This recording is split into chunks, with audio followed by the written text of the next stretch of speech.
Hello friends, welcome back to our new video. अब guys देखो, ये जो वीडियो मैं लेकर आया हूँ ना, इसमें बेसिकली अपन क्या करने वाले हैं, अपन एक सीरीज़ स्टार्ट कर रहे हैं 6 to 12 तक की। जो एनसीईआरटी होती है ना, उसका पूरा एक सिलेबस कवर करेंगे। ठीक है, तो इसमें मैं कोशिश करूँगा आपके लिए इंग्लिश, जो भी सोशल साइंस में अगर 6 to 10 जो भी बुक्स रहेंगी सोशल स्टडीज़ की या फिर जनरल नॉलेज की, जिसमें अपना जियोग्राफी, हिस्ट्री, इकोनॉमिक्स है ना, वो सारी चीज़ें कवर होंगी। और अगर 11th-12th में आएगा तो साइंस, मतलब साइंस भी रहेगी। साइंस में अपना बायोलॉजी, केमिस्ट्री, ये सारी चीज़ों को हम कवर करेंगे। तो एनसीईआरटी लेवल को हम इस पूरी सीरीज़ में कवर करेंगे। तो ये जो सीरीज़ है काफ़ी लंबी चलने वाली है, क्योंकि इसमें देखो हर एक पार्ट को मैं कवर करूँगा।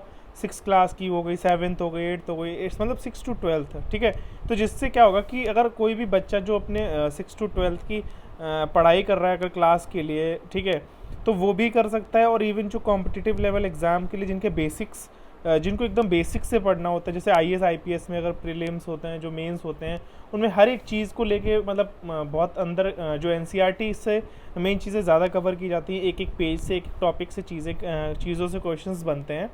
तो उसके रिगार्डिंग मैं ये जो सीरीज़ लेकर आया हूँ। ठीक है, तो एक चीज़ बता देता हूँ कि जिन्होंने भी चैनल को सब्सक्राइब नहीं किया वो सब्सक्राइब करो, लाइक करो, शेयर करो और अपने दोस्तों के साथ शेयर करो, सो दैट कि उनको भी हमारे इस वीडियोस की सीरीज़ की मदद मिल सके। ठीक है, जिससे वो अच्छा सीख सकें और पढ़ सकें। और एक चीज़ और गाइस, हमारे इस चैनल पे गिव अवे भी है। तो जैसे हमारे चैनल 500 सब्सक्राइबर्स पूरे होंगे, हम वो गिव अवे करेंगे। तो प्लीज़ आप हमारे इस चैनल को सपोर्ट करिएगा। ठीक है, तो आप शुरू करते। देखो, क्लास 6 की बुक मैंने सबसे पहले ली है अपनी सोशल साइंस की। ठीक है, इसकी बुक का नाम है द अर्थ आर हैबिटाट। ठीक है, अब इसमें फर्स्ट चैप्टर का नाम है the earth in the solar system. ठीक है, अब सबसे पहले मैंने आपको सोलर सिस्टम में ये दिखाया कि अपनी अर्थ कहाँ पर है। ठीक है, सूर्य मतलब इस पूरे सोलर सिस्टम में अपनी अर्थ कहाँ पर एग्जिस्ट करती है। तो अब आप ये देखो कि ये अर्थ ये रही। ठीक है, ये मैंने आपको यहाँ पर मेंशन किया हुआ है। ठीक है, तो ये रही अपनी अर्थ। और इसके बारे में अपन पढ़ेंगे, सैटेलाइट के बारे में पढ़ेंगे। सैटेलाइट क्या होता है, कौन कौन से प्लैनेट्स हैं, कौन सी गैलेक्सी, अपनी गैलेक्सी का नाम क्या है, अपनी अर्थ में क्या क्या चीज़ें हैं, मून क्या है, वो सारी चीज़ों के बारे में मैं आपको बताने वाला हूँ। ठीक है, चलिए आगे बढ़ते हैं। सबसे पहले बात होती है देखो फुल मून। ठीक है, सबसे पहले एक मून की बात करते हैं। मून क्या, देखो मतलब यहाँ पर मैंने लिखा है you can see the full moon only once in about a months time. ठीक है, तो अब आप ये जानते हो कि जब भी जो एक पूरा चंद्रमा होता है, जो पूरा चांद होता है ना, ठीक है, मून जो पूरा होता है, वो महीने में सिर्फ आप एक ही दिन देखते हो। ठीक है, एक दिन ही वो पूरा चंद्रमा अपना पूरी शेप लेता है और आपको देखने को मिलता है। ठीक है, जिसको हम हमारे अगर इंडिया में बात की जाए तो हमारे इंडियंस में इसको पूर्णिमा भी कहा जाता है। और मतलब मतलब इसको बाद में धीरे धीरे इसको क्या कहने लगे, न्यू मून नाइट और अमावस्या भी कहते हैं इसको। और इस दिन आप जो चांद है उसको आप क्लियरली मतलब खुले आसमान में अच्छे से आपको पूरा चांद दिखाई देता है। ठीक है, तो ये फुल मून की बात की गई। इसको पूर्णिमा भी कहा जाता है, न्यू मून नाइट भी कहा जाता है, अमावस्या भी कहा जाता है। ठीक है, ये सिर्फ और सिर्फ महीने में एक ही दिन आपको देखने को मिलता है, ये जिस दिन पूर्णिमा होती है उस दिन। ठीक है, नेक्स्ट आता है, ये क्वेश्चन है, do you wonder why can't we see the moon and all those bright tiny objects during day time. तो यहाँ पर ये क्वेश्चन है बेसिक सा कि हम जो सितारे हैं या जो भी छोटे छोटे ऑब्जेक्ट्स होते हैं आसमान में, स्पेस में, वो हमें दिन में क्यों नहीं दिखते हैं चमकते हुए, या वो जो चांद है हमारा वो हमें क्यों नहीं दिखता है। इसके पीछे एक सिंपल सा रीज़न है, जस्ट कि जो सूरज की सनलाइट होती है, जो सूरज की रोशनी होती है वो इतनी ज़्यादा तेज़ होती है, और उस रोशनी की वजह से हमें वो चांद और वो तारे, वो जो टिनी ऑब्जेक्ट्स जो चमक रहे होते हैं, ब्लिंक कर रहे होते हैं, वो हमें नहीं दिखते हैं। ठीक है, अब आता है देखो कुछ टॉपिक्स में, ये देखो कुछ पॉइंट्स ही हैं जो कि अपने को हर एक चैप्टर वाइज कवर करना है। ठीक है, अब आता है सेलेस्टियल बॉडी। अब सेलेस्टियल बॉडी क्या है, देखो the sun, the moon and all those objects shining in the night sky are called celestial body. मतलब सेलेस्टियल बॉडी का मतलब यहाँ पर ये है कि चाहे वो सूरज हो, चाहे वो चांद हो, चाहे वो सितारे हों, चाहे वो कोई भी ऐसे छोटे ऑब्जेक्ट्स हों जो कि चमक रहे हैं, जो भी रोशनी क्रिएट कर रहे हैं। ठीक है, वो जो भी सारी चीज़ें आसमान में शाइन कर रही हैं, उनको सेलेस्टियल बॉडी कहा जाता है। इसको मैं और एक्सप्लेन करता हूँ कि अगर इसकी डेफिनेशन देखी जाए तो अ celestial body is an any natural body.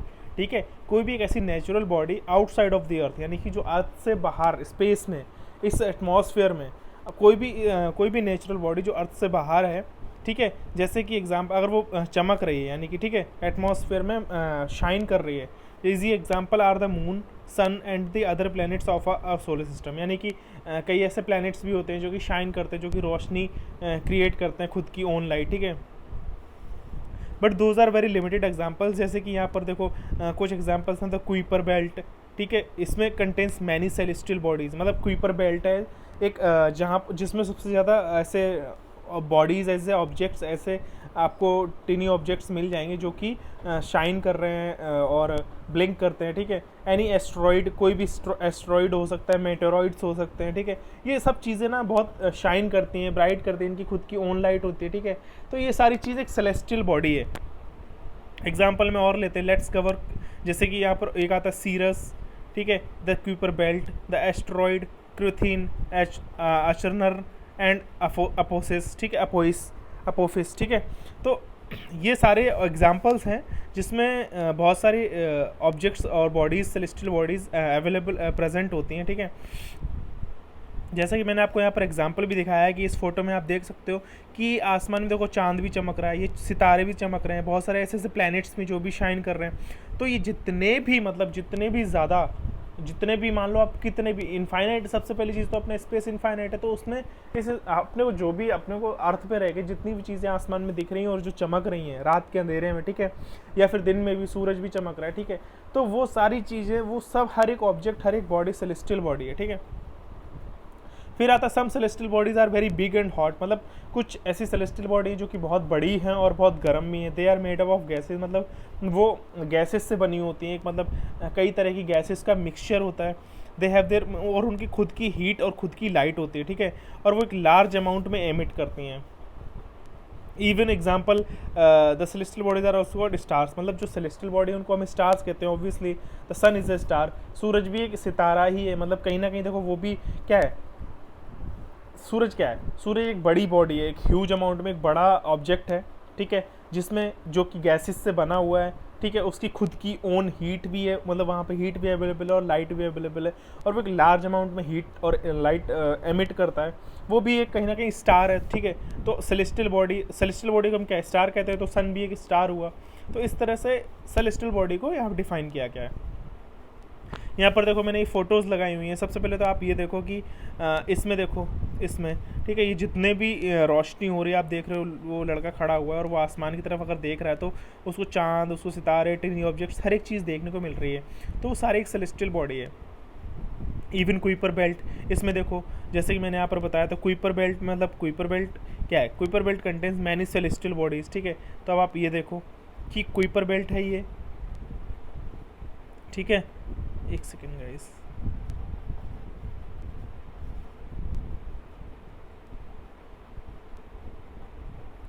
ठीक है। तो कुइपर बेल्ट इवन इसमें भी देखो आपकी कितनी सारी सेलेस्टियल बॉडीज़ हैं। ये देखो यहाँ पर ये पूरी ये वाइट क्या है, ये एक सेलेस्टियल बॉडीज़ हैं, मतलब इस कुइपर बेल्ट में मैनी मतलब बहुत सारी सेलेस्टियल बॉडीज़ प्रेजेंट हैं।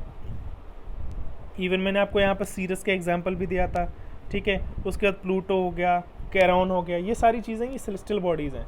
अब आगे आता है देखो, अब नेक्स्ट चलते हैं, नेक्स्ट आता है countless twinkling stars in the night sky are similar to the sun, ठीक है।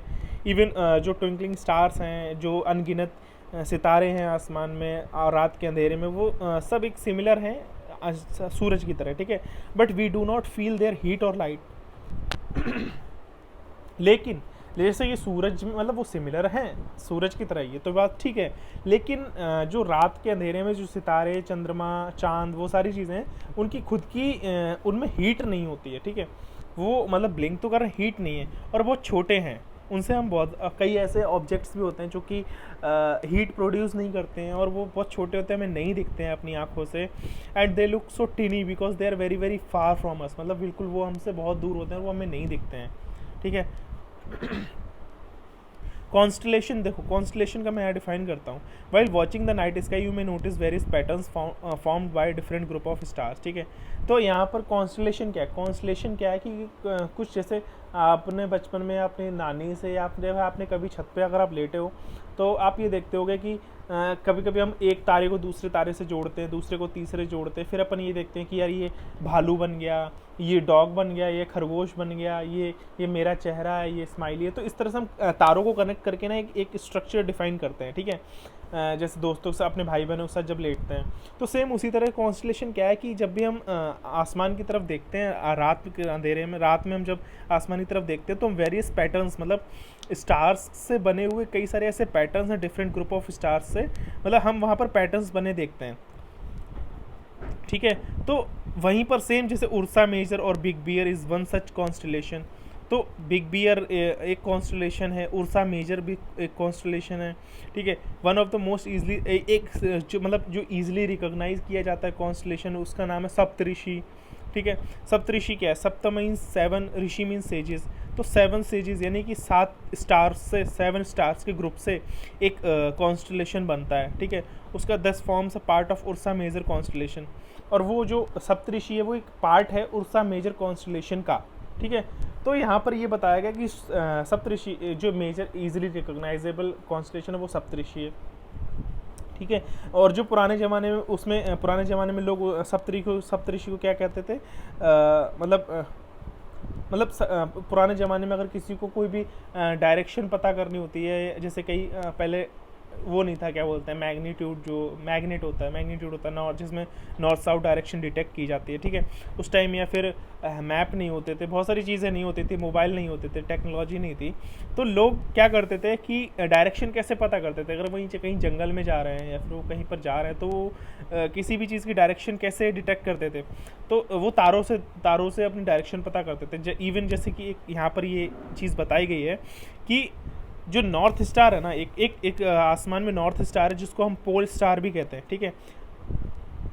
यानी कि north star indicates the north direction, यानी कि एक नॉर्थ स्टार है आसमान में जो कि इंडिकेट करता है नॉर्थ डायरेक्शन को, और उसको हम पोल स्टार भी कहते हैं। और वो हमेशा हमेशा एक ही जगह पर रहता है, it always remains in the same position in the sky. We can locate the position of the pole star with the help of Saptarishi, यानी कि सप्तऋषि की मदद से, मतलब एक नॉर्थ स्टार है जो कि आसमान में हमेशा एक ही जगह अवेलेबल रहता है, सेम पोजीशन पे उस पूरे आसमान में। और अपन उस तारे को लोकेट कैसे करते हैं? वो सप्तऋषि की मदद से हम उस पोल स्टार को फाइंड करते हैं, और जिसकी वजह से हमें डायरेक्शन मिलती है कि इस तरफ नॉर्थ है, तो उसके अकॉर्डिंग हम सब तरफ की डायरेक्शन को पता लगा लेते हैं, ठीक है। तो कॉन्स्टलेशन का मतलब यही है कि तारों के समूह से एक पैटर्न बनते हैं, वेरियस टाइप ऑफ पैटर्न्स, जिनसे हम आइडिया लगाते हैं डायरेक्शंस का भी। इवन सप्तऋषि में जैसे नॉर्थ स्टार है, यहाँ पर ये देखो मैप में मैंने बना रखा है, जैसे कि फेसिंग अपन ने नॉर्थ की तरफ किया, तो आप ये देखो ये नॉर्थ स्टार है, और ये हमेशा एक ही जगह रहता है। पॉइंटर लोकेशन ये देखो यहाँ गई हुई है सीधा, ठीक है। You will notice that if any imaginary line is drawn joining the pointer stars and extended further, it will point to the pole star. मतलब नॉर्थ स्टार को पोल स्टार भी कहा जाता है, और ये नॉर्थ की डायरेक्शन देता है, ठीक है। तो ये था इस कॉन्स्टलेशन में। अब नेक्स्ट आता है कि some celestial bodies do not have their own heat and light, they are lit by the light of the stars, ठीक है। Such bodies are called planets.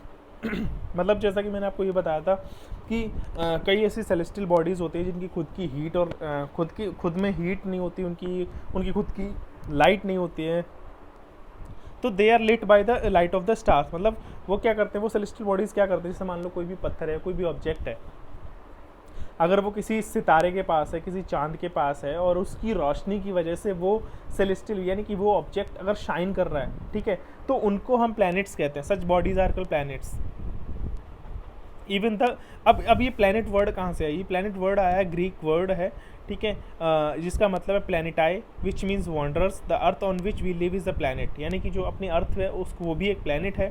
It gets all its heat and light from the sun, यानी कि अब अपना जो planet earth है, ठीक है, ये कहाँ से लेता है? यानी कि जो सूरज है, स्टार है, यानी कि अपने प्लैनेट की कोई भी हीट एंड लाइट नहीं है, यानी कि अपना एक ऑब्जेक्ट है, अपने अर्थ एक ऑब्जेक्ट है, ठीक है, एक प्लैनेट है, एक बॉडी है जिसकी खुद की हीट एंड लाइट नहीं है, लेकिन वो कहाँ से ले रहा है? वो सन से ले रहा है उसकी हीट एंड लाइट, जो कि अपना अर्थ सूरज से सबसे नियर है, which is our nearest star, ठीक है। अपना सूरज नियरेस्ट स्टार है, और वो अपना अर्थ कहाँ से ले रहा है? सूरज से ले रहा है रोशनी और गर्मी, ठीक है। तो if we look at the earth from a great distance से the moon, if we look at the earth from a great distance से the moon, it will appear to be shining just as the moon, ठीक है। The moon that we see in the sky is a satellite. अब यहाँ पर एक satellite की बात की गई कि मून जो है ना वो एक नेचुरल सैटेलाइट है, ठीक है। It is a companion of our earth and moves around it like our earth, यानी कि जैसे अपनी अर्थ ना रोटेट कर रही है, मूव कर रही है, सेम उसी तरह से चांद भी अपनी ही धुरी पर, अपनी ही धुरी जो भी होती है रोटेट होती है, वहीं पर वो मूव करता रहता है, ठीक है। So there are 7 other planets that get heat and light from the sun, some of them have their moons too, यानी कि कुछ ऐसे प्लैनेट्स हैं जिनके खुद के चंद्रमा भी हैं, यानी कि उन प्लैनेट्स पे खुद के चांद भी हैं, चंद्रमा, ठीक है। सेम और वो कुछ 7 प्लैनेट्स ऐसे हैं जो कि वो भी सूरज से ही रोशनी और लाइट ले रहे हैं, ठीक है। ये मैंने आपको यहाँ पे चीज़ें बताई कि चंद्रमा को सैटेलाइट रिप्रेजेंट किया गया है, ठीक है, एक नेचुरल सैटेलाइट। दूसरा कि कुछ ऐसे 7 प्लैनेट्स और भी हैं जो कि सूरज से ही लाइट और हीट ले रहे हैं। अब यहाँ पर एक इंटरेस्टिंग फैक्ट मैंने मेंशन किया है कि Jupiter, Saturn, Uranus have rings around them, these are belts of small debris, these rings में be seen from the earth with the help of powerful telescope, यानी कि आप कभी अगर पावरफुल टेलीस्कोप अगर आपके पास हो या आपके आसपास हो या कभी आप घूमने जाते हो वहाँ पर ऐसी चीज़ें आपको मिलती हैं टेलीस्कोप वगैरह, तो वहाँ से कभी ट्राई करना जुपिटर सैटर्न के आसपास जो रिंग होती है, जो मतलब इसमें रिंग में आपको दिखाता हूँ, ये देखो इस तरह की रिंग्स होंगी, तो ये आपको देखने को मिलेंगी, ये वाली रिंग्स, ठीक है, ये वाली रिंग्स आप एक पावरफुल टेलीस्कोप से अगर आप देखते हो तो आपको देखने को डेफिनेटली मिलेंगी। तो यही चीज़ थी। नेक्स्ट है द सोलर सिस्टम। अब यहाँ पर मैंने आपको कुछ पॉइंट्स पढ़ाए हैं, जिसका मतलब देखो मैंने आपको क्या क्या पॉइंट्स पढ़ाए हैं कि फुल मून क्या होता है, पहला मैंने पॉइंट आपको ये बताया। दूसरा मैंने आपको बताया कि सेलेस्टियल बॉडी क्या होती है, ठीक है, उसके एग्जाम्पल्स क्या होते हैं, उसकी डेफिनेशन क्या है। फिर मैंने आपको ये भी बताया कि कॉन्स्टलेशन क्या है, कॉन्स्टलेशन को मतलब हिंदी में क्या कहा जाता है, सप्तऋषि भी कहा गया है, ठीक है। दूसरा ये मैंने आपको बताया कि बहुत पुराने ज़माने में लोग डायरेक्शंस कैसे इंडिकेट करते थे, वो इंडिकेट करते थे नॉर्थ स्टार की मदद से, ठीक है, यानी कि नॉर्थ स्टार की जो लोकेशन है, जो उसकी सेम पोजीशन है, वो सेम है आसमान में, हमेशा वो एक ही जगह पर रहता है वो स्टार, ठीक है। और वो नॉर्थ स्टार जो है उसको पोल स्टार भी कहा जाता है, और वो नॉर्थ साइड की डायरेक्शन को रिप्रेजेंट करता है, ठीक है। नेक्स्ट मैंने आपको यहाँ पर ये डायग्राम भी समझाया। अब फिर मैंने आपको यहाँ बताया प्लैनेट्स क्या होते हैं। प्लैनेट्स भी हैं, मतलब कुछ ऐसे प्लैनेट्स हैं जिनकी खुद की हीट एंड लाइट नहीं होती, जो कि नियर बाई स्टार्स होते हैं, उनसे वो हीट और लाइट लेते हैं, ठीक है, जिससे वो प्लैनेट्स अपने काम कर रहे हैं, वो जो भी उनकी चीज़ें होती हैं उस पर, ठीक है। फिर मैंने आपको बताया प्लैनेट वर्ड कहाँ से आया, किस तरह से, इसका मतलब क्या होता है। और फिर चांद के बारे में भी यहाँ रिप्रेजेंट किया गया कि चांद एक नेचुरल सैटेलाइट है, ठीक है, तो ये भी अपनी धुरी पर यानी कि अपनी सेम पोजीशन पर रोटेट कर रहा है। और कुछ ऐसे 7 प्लैनेट्स और भी हैं जो कि सूरज से लाइट और हीट ले रहे हैं, ठीक है, जैसे कि चांद, जैसे चंद्रमा भी जो चमकता है, जो कि लाइट और हीट ले रहा है, ठीक है, वो भी सूरज से ही लेता है, ठीक है।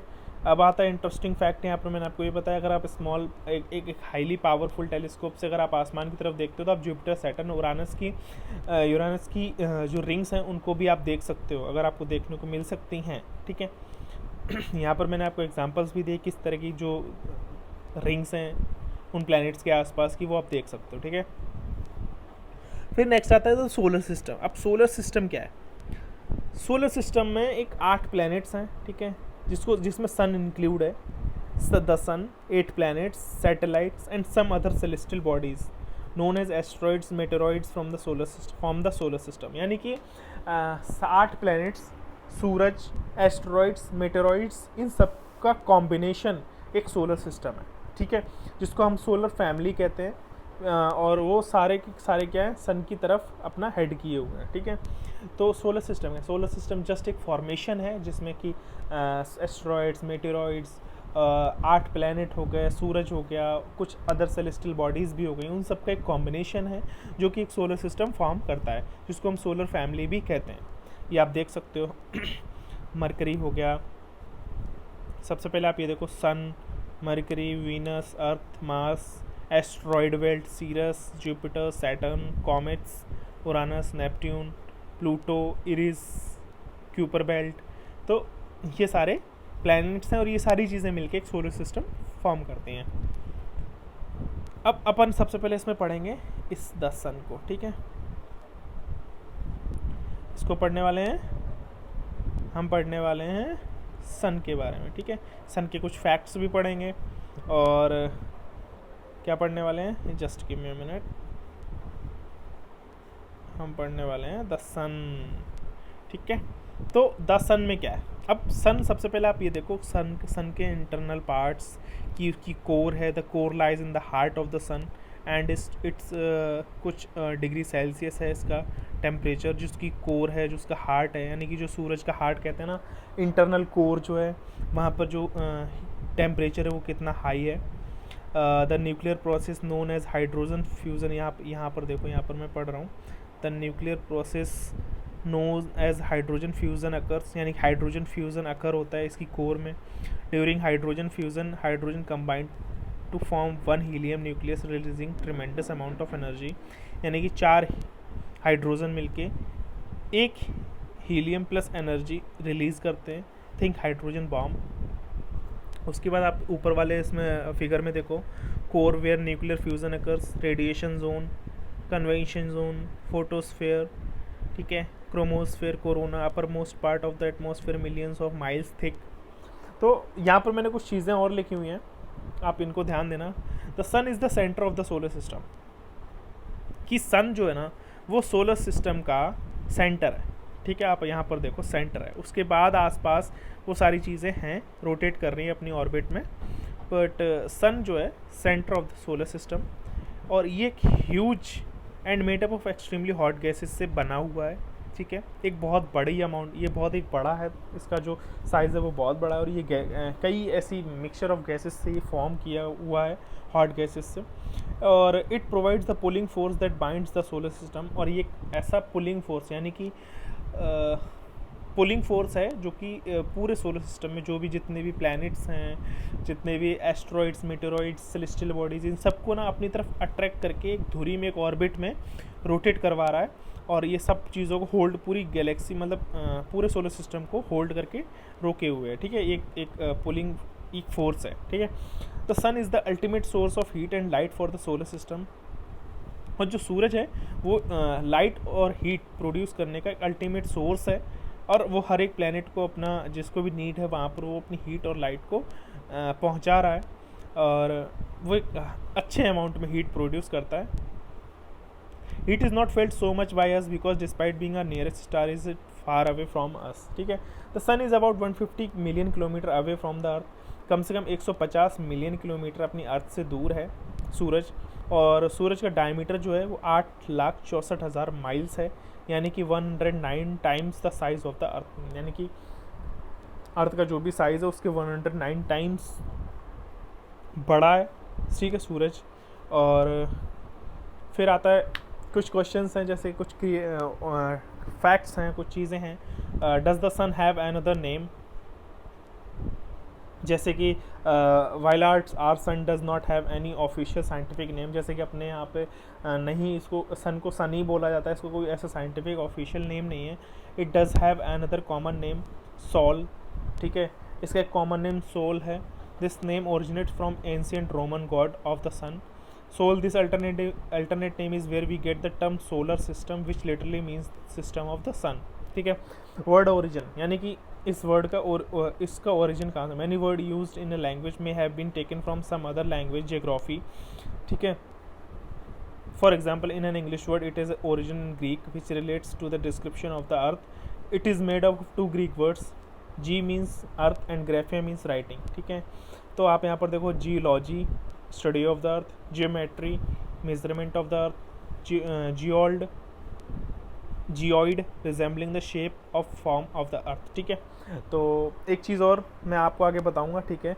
अभी ये देखते हैं, यहाँ पर एक चीज़ और लिखी हुई है, humans have always been fascinated gazing at the night sky, those who study the celestial bodies and their movements are called astronomers, ठीक है।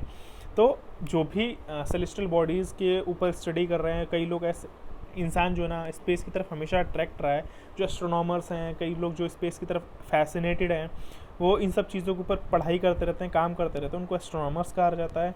आर्यभट्ट जो है एक फेमस एस्ट्रोनॉमर थे एंशिएंट इंडिया में। He said that the moon and the planets shine due to reflected sunlight. Today astronomers all over the world are busy exploring the universe, यानी कि humans जो है ना अभी भी मतलब बिजी हैं इस यूनिवर्स को एक्सप्लोर करने के लिए, और वो जितना भी उनसे बन पड़ता है वो उतना लगे हुए हैं। ठीक है, नेक्स्ट आता है कुछ फैक्ट्स हैं सन के बारे में जो कि मैंने आपके लिए लिखे हैं। जो रोशनी है सूरज से अर्थ तक पहुंचने में कम से कम 8 मिनट लगते हैं। ठीक है, the sun is classified as a yellow dwarf star, इसको एक येलो ड्वार्फ स्टार भी कहा गया है। The atmosphere of the sun is composed of 3 layers, photosphere, chromosphere and corona. ठीक है, तो जो लेयर्स हैं वहाँ पर एटमॉस्फेयर है सूरज पे, उनकी जो लेयर्स हैं उनके नाम है फोटोस्फेयर, क्रोमोस्फेयर, कोरोना। और temperature inside the sun can reach 15 million degree celsius, जैसे कि मैंने आपको बताया था लास्ट फिगर में। The sun rotates more quickly at its equator. The distance between earth and sun changes. ठीक है, the sun is travelling at 220 kilometre per second. जो सन की स्पीड है ट्रैवल करने की वो 220 किलोमीटर पर सेकेंड की है। The sun is almost a perfect sphere. Actually sphere नहीं कह सकते हैं परफेक्टली स्फीयर, इसकी शेप, इसकी टिल्ट है जो कि मैं आपको आगे बताऊंगा अभी।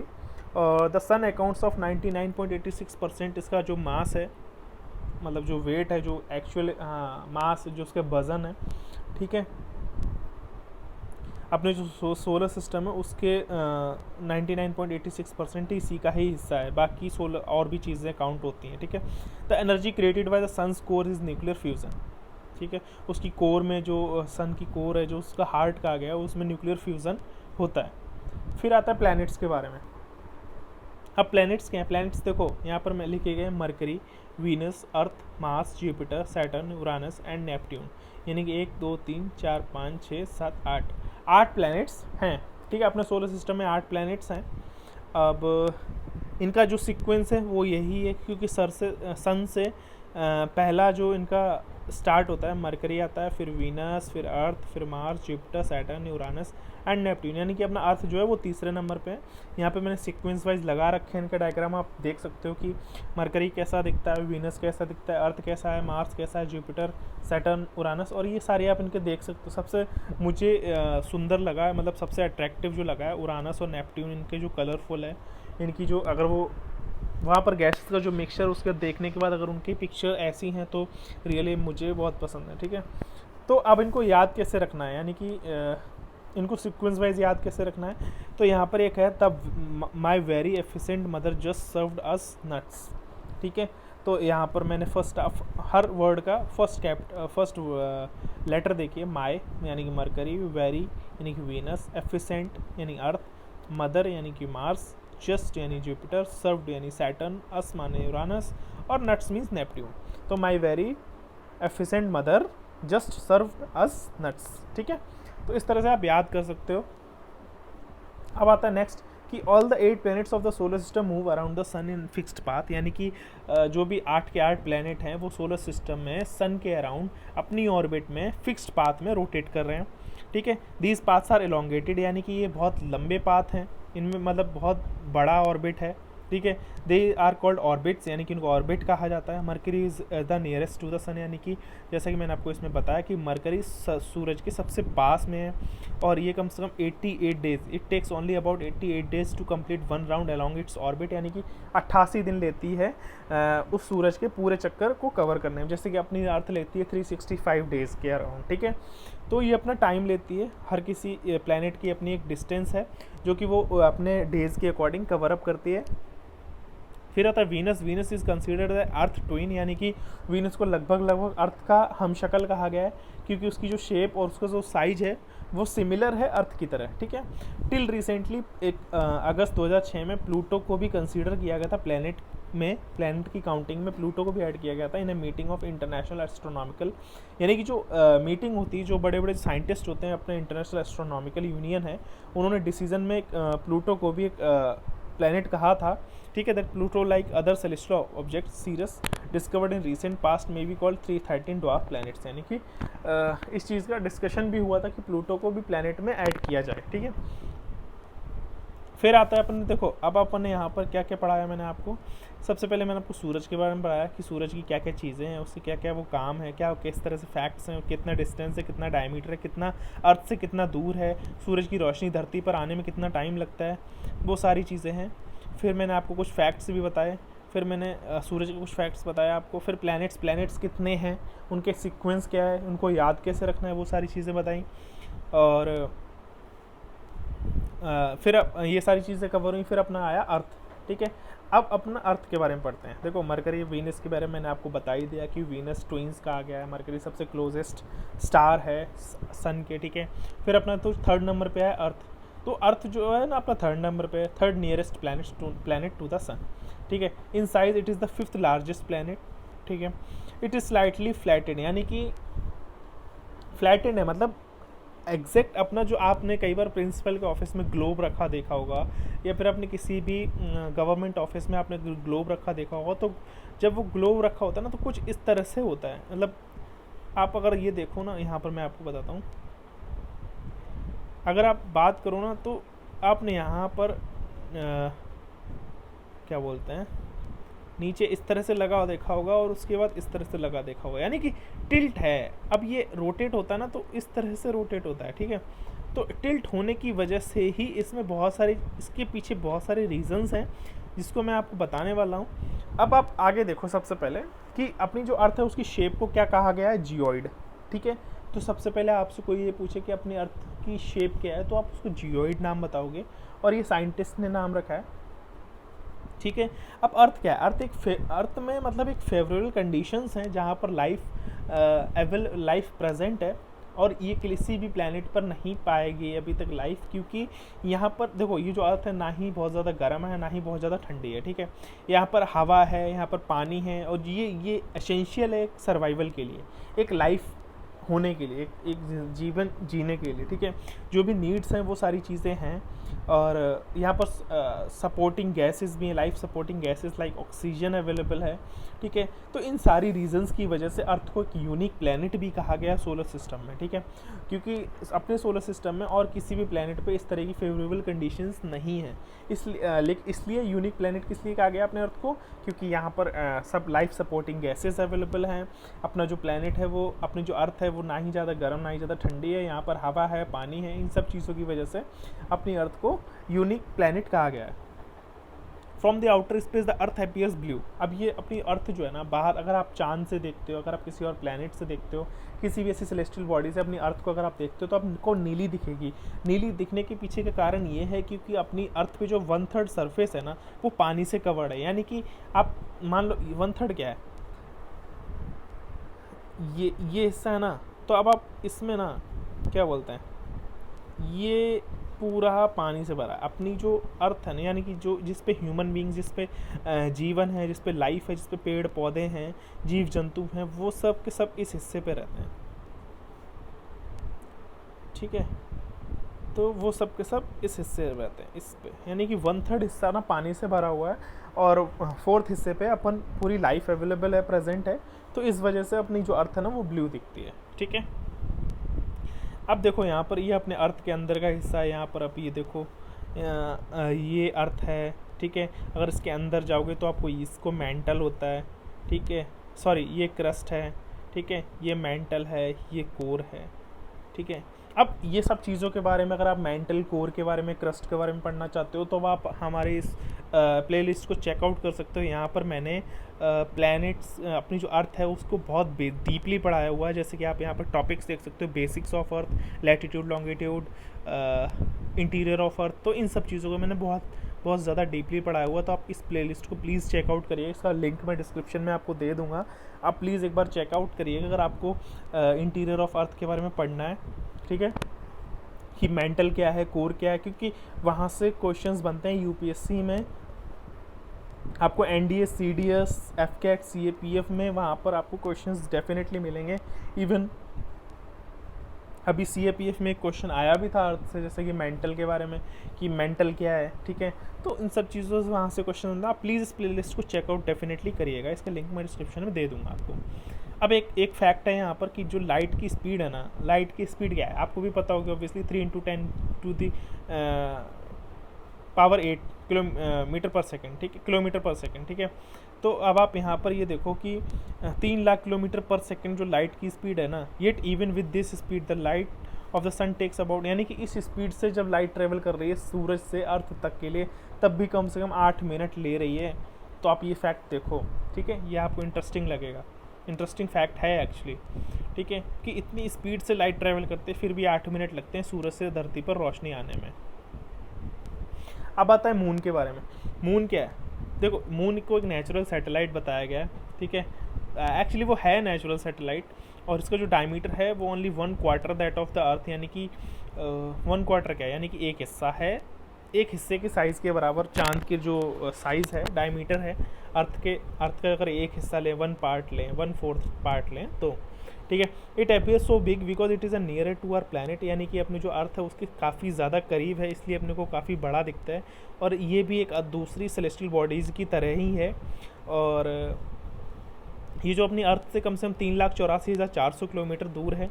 और अब अपने को सबसे पहले ये है कि अगर आप देखो कि सूरज जो चांद है उसका एक ही हिस्सा में क्यों दिखता है, क्योंकि जो अर्थ है और जो रोटेट होती है, यानी कि the moon moves around the earth, यानी कि जो चांद है अगर अर्थ के अराउंड रोटेट करता है, वो अपनी जो दूरी है वो 27 दिन में ही कवर अप कर लेता है, यानी कि it takes exactly the same time to complete one spin. As a result only one side of the moon is visible to us on the earth, ठीक है। The moon does not have condition favourable for life. देखो, वहाँ पर life favourable नहीं है, वहाँ पर ऐसी कंडीशन नहीं है कि वहाँ पर लाइफ हो सके। बट आपको भी जैसे पता है, साइंटिस्ट पूरी कोशिश कर रहे हैं, मतलब एक्चुअली मून पे नहीं बट वो मार्स पे काफ़ी सारी पूरी कोशिश कर रहे हैं कि अपन वहाँ पर लाइफ अवेलेबल प्रेजेंट कर सकें, ठीक है। तो मून पे क्या है, इट हैज़ माउंटेन्स, वहाँ पर माउंटेन्स भी हैं, प्लेन्स भी हैं, डिप्रेशंस भी हैं वहाँ पे सरफेस पे। तो जिस वजह से आप यहाँ पर चांद में देख सकते हो खड्डे या फिर जो शैडो होती हैं, ये क्या बोलते हैं, ये इस तरह की शैडोज़, ये क्या है, ये जो अंधेरे डार्क स्पॉट्स हैं, ठीक है। तो ये सब उसी की वजह से, क्योंकि वहाँ पर माउंटेन्स, प्लेन्स, वहाँ पर गड्ढे हैं, इन सब चीज़ों की वजह से वहाँ पर शैडो वगैरह ऑब्जर्व की जाती है, ठीक है। अब कुछ इंटरेस्टिंग फैक्ट्स कि जो चांद पर सबसे पहला उतरने वाला इंसान था, वो था, उसका नाम था नील आर्मस्ट्रॉन्ग, ठीक है, जिसने पहला कदम चांद पे रखा था, और वो रखा था 20 जुलाई 1969, यानी 20 जुलाई 1969 को। और जो अपने इंडिया से सबसे पहला जो भी इंसान था जिसने चांद पर सबसे पहले कदम रखा था, उसका नाम था राकेश शर्मा, जो कि जो कि पैदा हुआ था 13 जनवरी 1949 को पटियाला, पंजाब स्टेट में, ठीक है। ये एक इंडियन मिलिट्री पायलट था, ठीक है, और ये फर्स्ट इंडियन सिटीज़न था स्पेस में जो कि चांद पर गया था, ठीक है। Satellite is a celestial body that moves around the planet in the same way as the planet move around the sun, ठीक है। तो चांद भी वैसे ही मूव कर रहा है, ठीक है, जिस तरह से और भी सेलेस्टियल बॉडीज़ मूव करती हैं सूरज के आसपास, ठीक है। The human made satellite is an artificial body. अब जैसे कि ह्यूमन मेड सैटेलाइट है, ठीक है, वो भी एक सेलेस्टियल बॉडी है, आर्टिफिशियल बॉडी है, और वो डिज़ाइन की जाती है साइंटिस्ट की तरफ से, और वो यूनिवर्स में भेजी जाती है कि इसलिए उसके पीछे रीज़न्स होते हैं कम्युनिकेशन, जो टेक्नोलॉजी है, जो रेज़ हैं, वेव्स हैं, टीवी का चलना, रेडियो का चलना, मोबाइल से बातचीत होना, उन सब चीज़ों के पीछे का रीज़न है सैटेलाइट, ठीक है। तो it is carried by rocket, और ये रॉकेट के थ्रू ले जाया जाता है यूनिवर्स में, और वहाँ से अर्थ के जो ऑर्बिट होते हैं वहाँ पर छोड़ दिया जाता है, ठीक है। तो some of the Indian satellites in space are, जैसे कि कुछ सैटेलाइट्स के नाम यहाँ पर दिए गए, इनसैट, IRS, एडूसैट एक्सेट्रा। और मोस्ट रिसेंट ह्यूमन सैटेलाइट है जो कि जिसका नाम है गोज 17, और इसका क्या बोलते हैं, Atlas V rocket that launch the satellite propelled into orbit 22,000 miles 22,000 miles above earth, यानी कि अर्थ की इतनी ऊंचाई पे इस सैटेलाइट को लॉन्च किया गया। रिसेंट जो सैटेलाइट है 1 मार्च 2018 को 5:02 पे शाम को, ठीक है, लॉन्च किया गया था। यहाँ पर ये देख सकते हो, ये सैटेलाइट्स हैं अर्थ के आसपास, अर्थ की जो आसपास ऑर्बिट है वहाँ पर इन सैटेलाइट्स को रॉकेट की मदद से ऊपर ले जाया जाता है यूनिवर्स में, और वहाँ जाके छोड़ दिया जाता है, और उस ऑर्बिट में रोटेट होती रहती हैं। अब आता है एस्टेरॉइड्स। एस्टेरॉइड्स क्या है? एस्टेरॉइड्स जस्ट एक सेलेस्टियल टिनी बॉडीज़ होती हैं, ठीक है, जो भी क्या बोलते हैं, एस्टेरॉइड क्या है, मतलब एस्टेरॉइड ये मान लो कि जैसे कि 2 बड़े बड़े बॉडीज़, यानी 2 सेलेस्टियल बॉडीज़ या 2 ऑब्जेक्ट टकराते हैं, तो जिनसे पत्थर टूट जाते हैं, छोटे छोटे टुकड़े हो जाते हैं, और वो भी स्पेस में घूमते रहते हैं इधर उधर। तो सेम उसी तरह से ऐसी टिनी बॉडीज़ होती हैं जो कि मूव करती रहती हैं सूरज के आसपास, और इन बॉडीज़ को एस्ट्रॉइड कहा जाता है। अब और ये मोस्टली कहाँ फाउंड होती हैं, यानी कि मार्स और जुपिटर के बीच में ये मोस्टली अवेलेबल प्रेजेंट होती हैं, फाउंड पाई जाती हैं। और scientist are the view that asteroids are part of the planet which exploded many years back, यानी कि ये एक प्लैनेट का ही हिस्सा होता है, प्लैनेट का ही पार्ट होता है जो कि एक्सप्लोड हुआ होता है बहुत साल पहले, यानी कि सालों पहले के एक्सप्लोड हुए पार्ट्स जो होते हैं अवेलेबल होते हैं, और इन्हीं को एस्ट्रॉइड कहा जाता है। कई बार आप न्यूज़ में भी देखते होगे कि एक एस्ट्रॉइड हमारे अर्थ के पास से गुजर गया है, या फिर आप कई बार देखते हो कोई भी एस्ट्रॉइड ऐसा होता है जो कि बहुत तेज़ी से एक्सप्लोड होता है और अपने अर्थ की तरफ आ रहा होता है, ठीक है, बट वो अर्थ की तरफ अपने अर्थ पे नहीं आ पाता। इसके पीछे का रीज़न ये होता है, जब भी वो अपने अर्थ के एटमॉस्फेयर में एंटर करता है तो उनकी जो स्पीड होती है, जो उस एस्ट्रॉइड के एंटर होने की स्पीड और वहाँ पर एटमॉस्फेयर जो गैसेस अवेलेबल होती हैं उन सब चीज़ों से वो टकरा के उन सब चीज़ों से गुजरता है ना, तो वो वहीं के जाके छोटे छोटे पार्टिकल्स में ब्रेक हो के वहीं पर एटमॉस्फेयर में ही ख़त्म हो जाता है। तो इस तरह से एस्ट्रॉइड धरती तक नहीं आता है, और अगर वो आ भी जाता है कैसे भी करके तो एक बहुत बड़ा गड्ढा भी क्रिएट कर देता है धरती पर, ठीक है। इवन मेटेरॉइड्स की बात करते हैं, मेटेरॉइड्स भी एक रॉक्स के स्मॉल पीसेस हैं, ठीक है, जो कि सूरज के आसपास घूमते हैं, बट समटाइम्स दीज मेटेरॉइड्स मतलब अपने अर्थ के आसपास आते हैं और कई बार गिर जाते हैं धरती पर। और तो इन्हीं सब चीज़ों की वजह से, अब जैसे मैंने आपको बताया कि अगर वो अर्थ की तरफ नहीं आ पाते हैं तो फ्रिक्शन होता है, जो गैसेस अवेलेबल होती हैं अपने एटमॉस्फेयर में, ठीक है, उन सब चीज़ों से वो फ्रिक्शन होता है उन मेटेरॉइड्स एस्टेरॉइड्स का, और वो हीट अप होकर वहीं बर्न हो जाती हैं, और जिस तरह से फिर वहाँ पर एक लाइट फ्लैश होती है। तो समटाइम्स अगर वो मीटेरोइड अगर एस्टेरॉइड्स अगर धरती की तरफ आते हैं तो वो कम्प्लीटली बर्नट होते हैं, जले हुए होते हैं, और वो धरती पर गिरते हैं और एक गड्ढा, बहुत बड़ा गड्ढा क्रिएट कर देते हैं, ठीक है। फिर आता है मिल्की वे गैलेक्सी। अब ये प्लैनेट्स हैं, ये सूरज है, ये सब चीज़ों का ना सोलर सिस्टम है, इस तरह कई सोलर सिस्टम में मिल्की वे गैलेक्सी कहा गया है, ठीक है। मिल्की वे गैलेक्सी, अब band is the milky way Galaxy. अब मिल्की वे गैलेक्सी अब आप देख सकते हो कितनी मिल्की वे गैलेक्सी है, यानी कि अब मैंने आपको यहाँ पर देखो, ये 1 2 3 4 5 6, अब ऐसी ही मिल्की वे गैलेक्सी मतलब इनफाइनाइट होती हैं कम। अब देखो हमें इसका कोई आइडिया तो है नहीं, इसकी कोई काउंटिंग तो है नहीं, बहुत ज़्यादा हैं, और इन सबको मिला के यूनिवर्स बनता है, ठीक है। तो all solar system is a part of this galaxy, यानी कि अपना जो सोलर सिस्टम है वो भी एक अपनी मिल्की वे जो गैलेक्सी है उसका एक पार्ट है, उसका एक हिस्सा है, ठीक है। In ancient India it was imagine to be a river of light flowing in the sky, दस इसको आकाश गंगा भी कहा जाता है। A galaxy is a huge system of billions of stars, cloud of dust and gases. There are millions of such galaxies that makes the universe, यानी कि बहुत सारे मिलियंस यानी मिलियन ट्रिलियंस गैलेक्सीज मिलके एक यूनिवर्स बनाती हैं। और जिस तरह से आप देख सकते हो कि यूनिवर्स कितना बड़ा होगा, इसको इमेजिन भी आप कर नहीं सकते हो। साइंटिस्ट मतलब इसमें साइंटिस्ट जो है ना अभी भी लगे हुए हैं इसकी यूनिवर्स की रिसर्च में, यूनिवर्स को जितना उनसे हो सकता है पॉसिबल वो वहाँ तक जा रहे हैं। तो यही है अपना यूनिवर्स। तो यहाँ पर आप ये देखो कि सबसे पहले एक यूनिवर्स, फिर उसमें एक सेकेंड, एक यूनिवर्स, फिर उसमें एक मिल्की वे गैलेक्सी, फिर उसमें एक सोलर सिस्टम, फिर आपका एक अर्थ, फिर उस अर्थ में जाके आप एग्जिस्ट करते हो। तो आप रिलेट कर सकते हो अपने आप कि आप कहीं भी एग्जिस्ट नहीं करते हो, आप बहुत ज़्यादा मतलब कुछ भी नहीं है आपका एग्जिस्टेंस, ठीक है। अब यही था अपना एंड लास्ट। अब आप इसमें इस चैप्टर में कुछ क्वेश्चंस हैं जिनके मैंने आपको आंसर्स यहाँ पर लिख दिए हैं, वैसे मैंने आपको पढ़ा भी दिया है। अब पहला क्वेश्चन है कि प्लैनेट स्टार से अलग क्यों होते हैं, क्योंकि देखो यहाँ पर मैंने सबके बारे में लिख दिया, पढ़ा भी दिया, तो आप एक बार चेकआउट कर लीजिएगा। इनके हर एक आंसर लिख दिया है, ABCDEF, ठीक है। इनके ऑप्शंस भी टिक कर दिए। आई होप आपको भी आते होंगे, बट आप एक बार खुद से भी प्रैक्टिस करना और इनके फिल इन द ब्लैंक्स भी फिलअप कर दिए। तो पीछे की जो एक्सरसाइज थी वो भी मैंने कवर अप कर दी है। और इसके बाद भी इस चैप्टर में अगर आपको कोई भी डाउट हो कि देखो यहाँ पर बहुत बेसिक कॉन्सेप्ट, बेसिक टॉपिक्स बताए गए हैं कि कॉन्स्टलेशन क्या है, मेटेरॉइड्स क्या है, एस्टेरॉइड्स क्या है, मून क्या है, अर्थ क्या है, तो इन सारी चीज़ों के बारे में मैंने आपको बताया, सन क्या है, ठीक है। तो ये बहुत बेसिक पॉइंट्स हैं और बेसिकली जिनको भी अगर ये सारी चीज़ें आती हैं और उनको अर्थ के बारे में, अगर उनको अर्थ के बारे में क्यूरियोसिटी है कि अपने अर्थ के अंदर क्या है, ठीक है, लैटिट्यूड लॉन्गिट्यूड क्या है, इन सारी चीज़ों के बारे में पढ़ना, तो आप इस प्लेलिस्ट को चेकआउट करना, डेफिनेटली करना गाइस। अगर किसी को आता है तो, अगर ये सारी चीज़ें आती हैं तो आप चेक करना, अगर आपको नहीं आता तो आप इनके वीडियोस आगे मैं लेके आऊँगा, इसकी सीरीज़ पूरी करूँगा मैं। भले ही कितना ही टाइम लग जाए। और किसी और टॉपिक के बारे में भी अगर आपको पढ़ना हो तो आप प्लीज़ कमेंट बॉक्स में प्लीज़ कमेंट करिए, सो दैट मुझे आपके लिए मैं कुछ अच्छा और कुछ नया लेकर भी आ सकूं, ठीक है। साथ इन सीरीज़ के साथ आप प्लीज़ कमेंट करिए। अगर आप इस वीडियो को पूरा देख रहे हैं प्लीज़ देखिए, आपको बहुत डेफिनेटली बहुत हेल्प मिलेगी अपने एग्ज़ाम्स को, अपने बेसिक डाउट्स को क्लियर करने का। सो मिलते हैं नेक्स्ट वीडियो में। Thank you and have a good day, bye bye.